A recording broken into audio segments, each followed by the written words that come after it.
What's up, traders, and welcome back to another YouTube video, or should I say the first video, since it's the first video for this year. I hope everybody has had a blessed festive season and a prosperous start to the new year. So we'll be kicking up this year or the videos for this year with a very simple topic that I've actually wanted to talk about. So today we're going to talk about, as you can see in the description or the breakdown of the video below, you can see we're going to be talking about not changing your bias, right? So staying strong to your bias. Now, this may be counterintuitive, especially since, everybody else says follow price, listen to what price is telling you, and so forth. But for today, I just want us to focus on just this one little thing, which is do not change your bias. Right now, what do I mean about that? So in front of me, I've got the volatility 75 chart up, and I'm going to make a very simple example of that. So with my mentorship students, I have been speaking about the volatility 75 chart. Now we can very clearly see that this chart has obviously hit something significant in that area, and it has been trending to the downside, right? So we're obviously in a bearish market. If you look at it on the weekly chart, you can see very clearly that it has hit something significant to the upside and it's now reacting. So when I did send out my analysis to the team, I was looking at buy opportunities. Now, that may seem a bit silly, right? But when the market is overextended in this manner, in the sense that it's hit that level and it's basically just fallen away from there, right? So what I was basically expecting was some sort of a lower time frame retracements, right? To catch that, because as far as I'm concerned, this market is now oversold.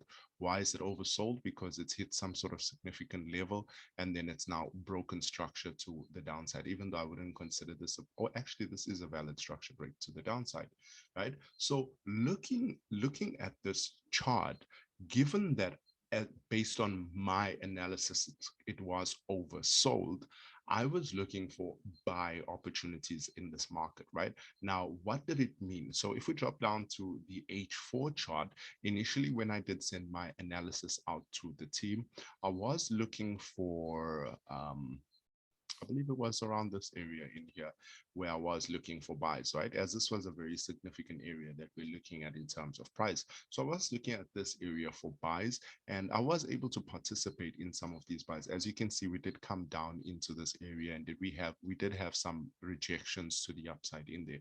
So I was able to participate in buys. Now, what's actually happened is the market gave me some buy opportunities in this area from around here up into there. And then the market then immediately splashed back to the downside, right? And this is specifically the point that I want to make today when it comes to buyers. Now, my bias in this marketplace was bullish, right? Why? Because I am looking for buys in an oversold market simply to catch a retracement, right? That would be the second point that I would want to make is that you have to thoroughly understand where you stand in the marketplace. What is your reasons for entries and what is your reasons for targeting where you're targeting, right? So given that we are in an overall bearish market, it would not make any sense for me to want to target all the way to the upside. Even if price might make its way up there, it's not logical for me to target those areas. So when I'm looking to take buys, I was simply looking to participate in buys from around this area back up into around this high. And that would simply be a higher time frame lower high that would form at this area, and then I would be looking to take sells to the downside, right? Now, when the market did do this and then splashed to the downside, I did not immediately switch my analysis now to bearish, right? Understanding the fact that I'm overall bullish in this marketplace, what I was able to identify, or should I say, what my next thought was, right? My next thought was not, oh, my bias is wrong. Let me go back into the market and let me try to figure out uh, whether it's going down, or it seems like this market is going down. So let me just get in there and let me change and start taking sales, right? That was not my initial thought. My initial thought in this marketplace was perhaps the area that I'm looking at, right? So this does look like a pretty significant area in the marketplace. So perhaps the area that I'm looking at is the incorrect area. Perhaps I should look a bit further into this. So what I then did was my next thought was, perhaps my area is wrong. Let me look at another area that I can look to participate in those buys. Because logically, an oversold market means the market has to retrace back into the range, find some sort of liquidity to then continue the move to the downside. Now, I know that is a buzzword, liquidity, and it's not something that I'm going to speak a lot about on this channel. It's not something that I have spoke about a lot about on this channel in the past.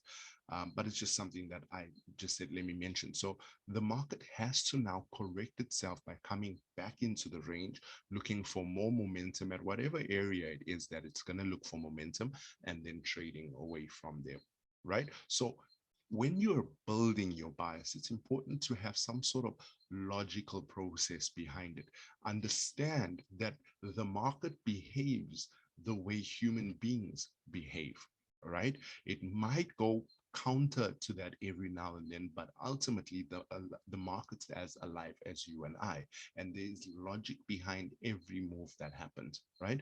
So the point for this video that I want to leave you guys with is, so what I was looking at in this area is I identified here that we had this minor consolidation in here prior to the market then impulsing to the upside and breaking over the structure in here, right? So that would tell me that something happened inside of this area here that led to the market then breaking up to the upside. What can we see in here? We can see this big bullish candle that broke out there. Once we saw that bullish candle, we can see that that was engulfed, and then the price pull back into the range of that bullish candle, and then it just shot off from there. So that tells me, based on the behavior of what happened in this area, that tells me that this might be the next significant area that I could see buying opportunities coming in. So what I basically did was, looking that we have this little area in here, we can just highlight that out to the side, and as you can see, that is the exact area that price then came to, had a minor little bounce, and it rejected quite significantly off there. We've got that first candle into the zone, we've got the rejection candle, and now we've got an impulsive candle to the upside. Now, I am currently in longs at the moment in this marketplace, and I can just show you guys on this account, so we can see that I am in longs at the moment in this market, and I am looking to target, like I said, this would be my first target, and then to the upside I would then target these highs in here. But I'm very happy with coming out at this point, purely because I'm simply looking to take short-term buys, right? Right, so that's it for this video. I hope you guys were able to get some sort of information out of that. If you do have any questions, if you feel that I wasn't too descriptive in this video, maybe I can do a follow-up video and break it down a bit more for you guys. But it is very, very important to commit to one side of the marketplace. I know everybody says that you should look at the market from the buy side, look at the market from the sell side, and do an analysis for both sides, and then wait for the market to react. But ultimately, there's no logic behind that, right? Why? Because if the market then breaks your analysis and then goes to the sell side based on your definition that you've defined by your analysis, and starts to sell for a short period of time, and then immediately starts to buy again, you're just going to be frazzled, right? Because what you're now doing is you're validating the market based on the validity of your analysis, right? So your support and resistance, I mean, the market doesn't have to respect your support and resistance, right? So if you've got, for instance, let me make a simple example. So if you've got an area of, let's say you've got this as an area of support down in here, the market does not have to come down and respect your support and go away, right? It can come down, break your support, retest your support, trade lower, and then go to the upside. Does that now mean that your bias was incorrect? No, it doesn't. All it means is that your analysis or the areas that you are focusing on might have been incorrectly placed, right? So it is very, very important. Once you commit to one side of the marketplace, you are then able to build a solid trading plan around, okay, if the market does this, I will do this. If the market does that, I will do this. If it doesn't do what you're expecting it to do in the direction of your daily, weekly, or monthly bias, then as far as I'm concerned, it's not something that I would be looking to trade, right? So remember, these videos is not financial or trading advice or investment advice, right? This is purely just my opinion. It's the way that I trade and I navigate these markets.